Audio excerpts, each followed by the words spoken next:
Baik, tanggapan kami selaku penasihat hukum keluarga, kasus ini kan kasus pembunuhan terencana. Lalu untuk apa menjelek-jelekkan almarhum dengan menuduhkan segala macam fitnah yang keji-keji kan gitu. Jadi jawaban saya begini, dia lahir sehat, normal. Dia melamar polisi, tentu berbagai macam ujian dilalui, sehat ya. Uji psikologi sehat, tes kesehatan sehat. Semuanya sehat, makanya diterima jadi anggota Polri. Di Brimob dia terbaik, diangkatannya ya, sniper terbaik. Maka direkrut dia dari Jambi atau dari daerah ke Jakarta, tepatnya di Pidum Polri. Yang merekrut juga Perdi Sambo menjadi anak buah dia ketika dia Dirti Pidum Polri. Lalu Perdi Sambo naik menjadi Kadif Propam, dari jabatan Brigjen Pol menjadi Irjen Pol. Dia merekrut lagi ke rumahnya menjadi ajudan. Artinya Perdi Sambo menilai itu terbaik. Tentu karena terbaik makanya direkrut ke rumah. Setelah dia ikut jadi ajudan, diberikan untuk mengawal istrinya. Tentu karena terbaik makanya dikasih untuk mengawal istrinya, kecuali dia mau menjerumuskan istrinya dicari yang buruk toh. Setelah dia menjadi pengawal istrinya, dipilih lagi dia menjadi anggota Satgas Merah Putih. Artinya tadi ada kurang lebih 7 kali dia terbaik, makanya dia sampai kepada Satgas Merah Putih. Lalu mereka bunuh secara terencana karena Putri diduga birahi di Magelang tidak tersampaikan. Birahi dia mungkin sudah diubun-ubun, akhirnya dipitnah dengan mengatakan bahwa Brigadir J ini kurang ajar atas hasutan Kuat Ma'ruf. Kuat Ma'ruf mengatakan supaya tidak ada duri dalam rumah tangga dia. Lapor saja ke Perdi Sambo kan begitu. Lalu Putri pun mengaduh tanggal 7 ya. Dan tanggal 8 Perdi Sambo sudah dalam keadaan muka sangat emosional, dia sudah menunggu untuk menghabisi. Nah, kemudian terkait dengan penilaian daripada si asisten rumah tangga ini, emang dia siapa? Bisa menilai ajudan. Yang berhak menilai itu atasan, bukan asisten rumah tangga.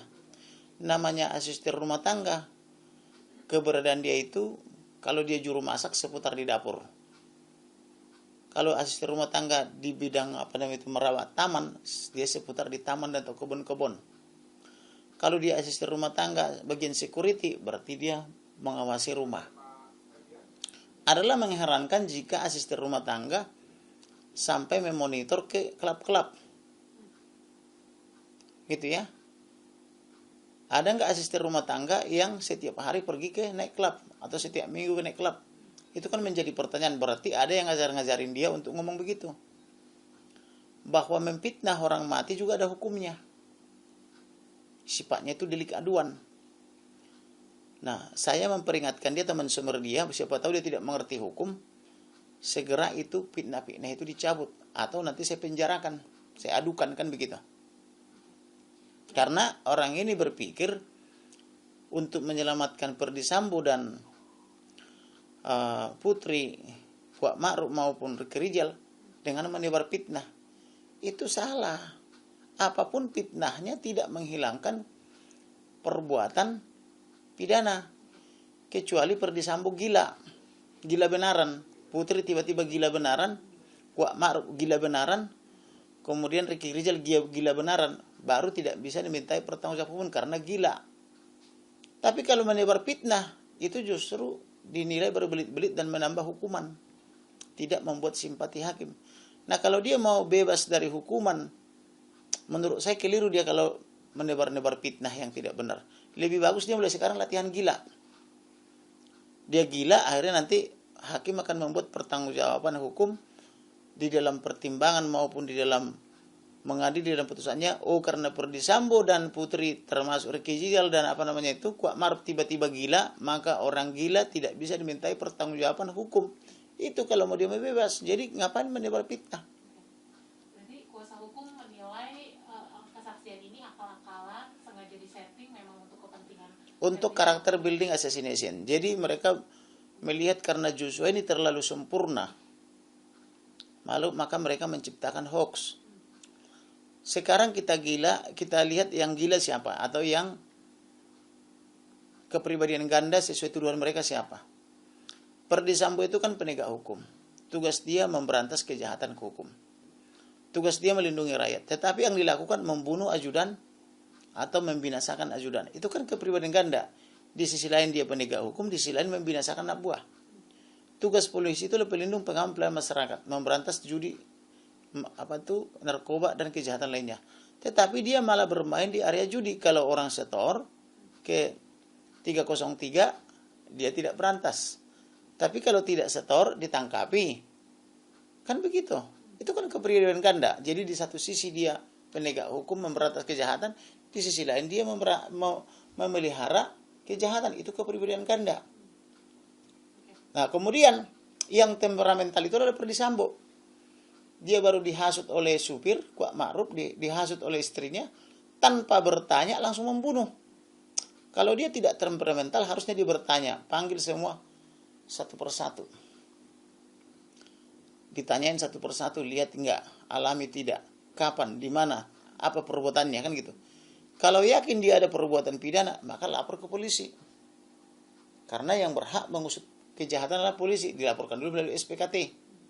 Seperti yang dia laporkan tanggal 8 Juli dan tanggal 9 Juli, yaitu tanggal 8 dia melaporkan Joshua melakukan percobaan pembunuhan, yaitu 338.53 kepada istrinya, dan tanggal 9 Putri membuat laporan dia diperkosa.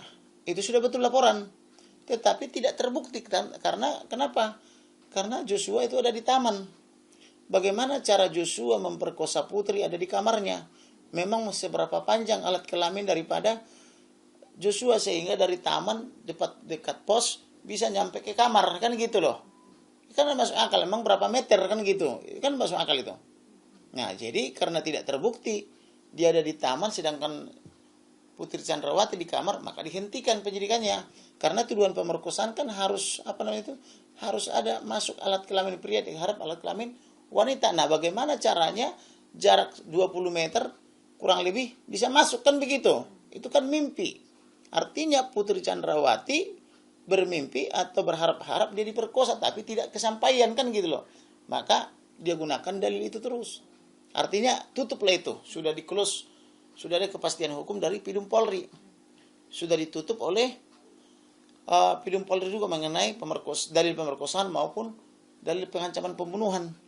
Sekarang diciptakan lagi hoax baru, pindah ke Magelang, tapi tidak dilapor polisi. Kalau ada terjadi di Magelang, lapor polisi, biar diusut.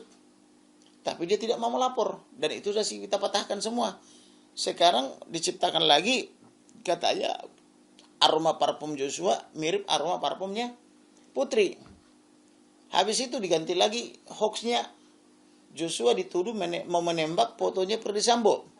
Diganti lagi hoaxnya, kemudian dibilang ada pacar gelap atau pacar lain. Lah, sesing ke kelab malam. Siapa yang melihat ini?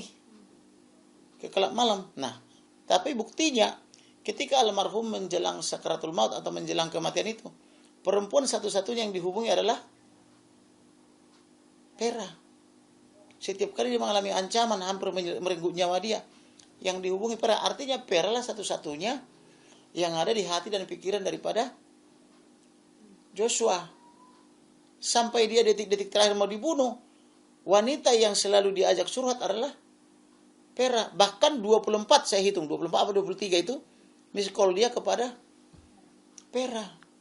Jadi fitnah apa lagi ini?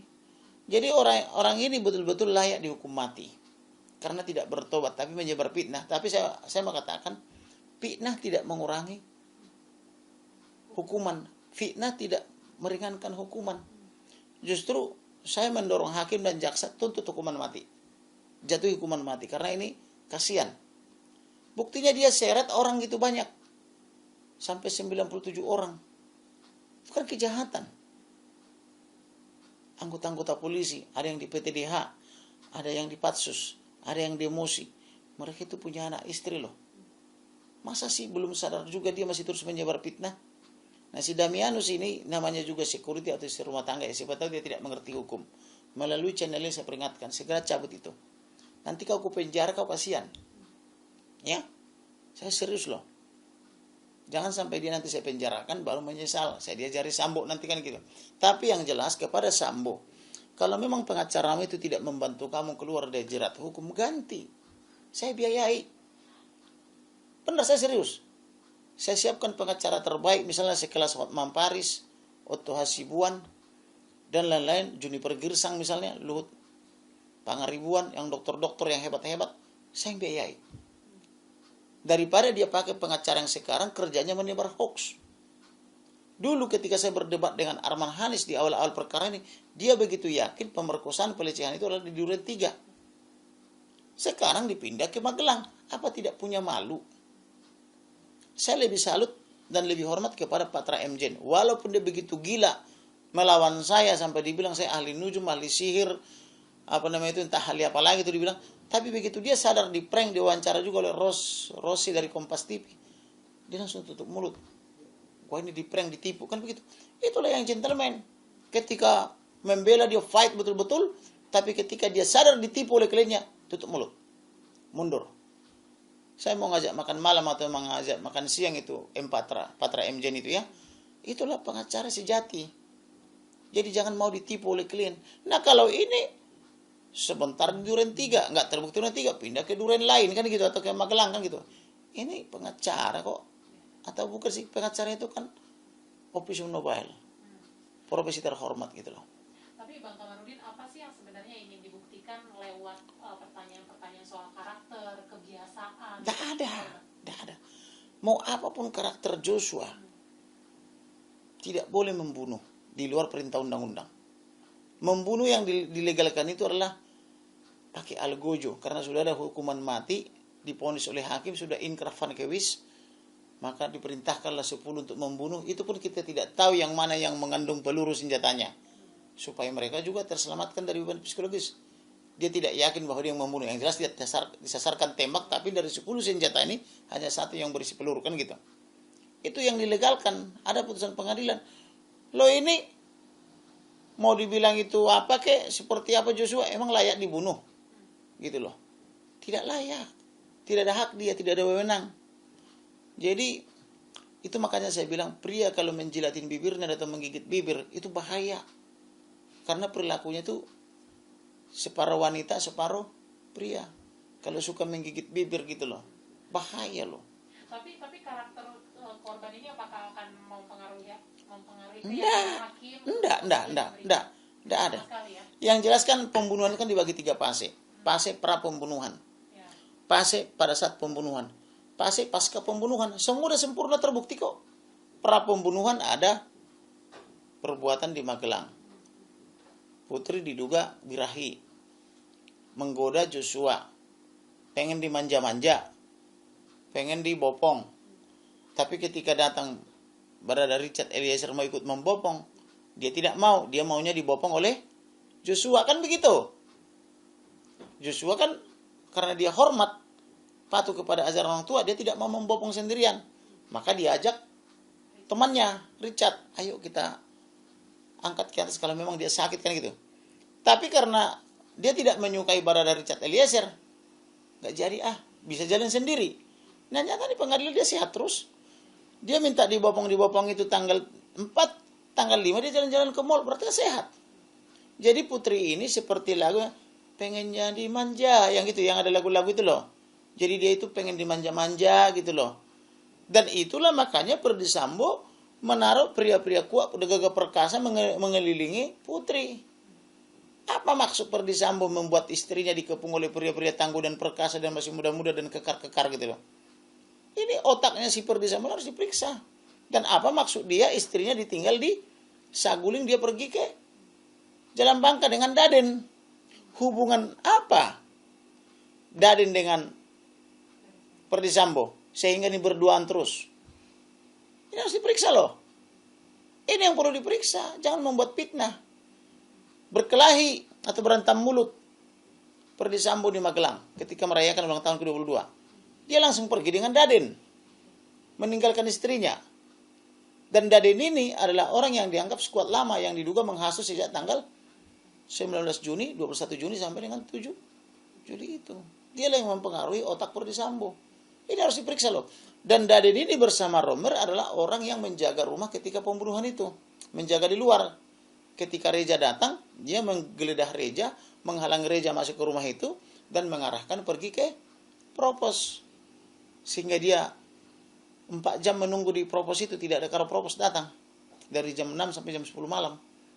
Andai kata Reja tidak dihalangi oleh Daden, mungkin dia belum dibunuh si Janusnya, si Joshuanya. Atau mungkin baru mulai disiksa. Atau mungkin sudah dibunuh tapi tidak perlu selama ini mengungkapkan gitu. Tapi bisa juga positif. Andaikan misalnya Reja masuk juga lagi pas pembunuhan ini, jangan-jangan Reja pun ikut dibunuh, kan begitu. Kira-kira begitu pandangannya. Jadi tidak ada gunanya mereka menyebar fitnah. Itu hanya mempersulit posisi mereka. Dan saya lihat mereka itu ketika diperiksa semua berbohong. Mereka lah yang pantas dicurigai. Tidak ada ceritanya asisten rumah tangga pergi ke naik klub. Namanya asisten rumah tangga bagian security. Ya tugas dia menjaga rumah. Bukan ke naik klub. Gitu loh. Jadi tidak masuk akal. Tidak masuk akal. Jadi mereka mencoba membuat karakter building assassination atau pembunuhan karakter almarhum. Tapi itu perbuatan sia-sia. Itu karena otaknya adalah Arman Haris. Kalau saya jadi pengacaranya, bukan begitu cara membela. Kalau saya membela kalian, kamu lakukan enggak? Kalau kamu lakukan, minta maaf. Sadari perbuatanmu, minta maaf. Minta maaf kepada Tuhan, minta maaf kepada korban atau keluarganya. Minta maaf kepada sesamamu. Minta maaf kepada pemerintah, aparatur, dan yang lainnya. Minta maaf kepada media. Supaya orang simpati kepada kamu. Makanya saya pernah membela terdakwa koruptor. Itu pemecah rekor loh. Saya membela koruptor di KPK karena diminta tolong KPK. KPK menangkap tersangka namanya Dedi Suarsono. Bukan, nanti di Google. Ya, itu klien saya. Saya suruh dia berterus terang. Akhirnya disebut dia whistleblower. Kemudian dihukum dia sangat ringan. Saya ajukan banding turun setahun. Dari 3 menjadi 2. Maka langsung bebas. Karena saya suruh menyadari bahwa itu salah gitu loh. Jadi cara membela klien itu bukan memfitnah, tapi mengajarkan hukum yang benar supaya ada kesadaran hukum itu yang benar. Gitu loh.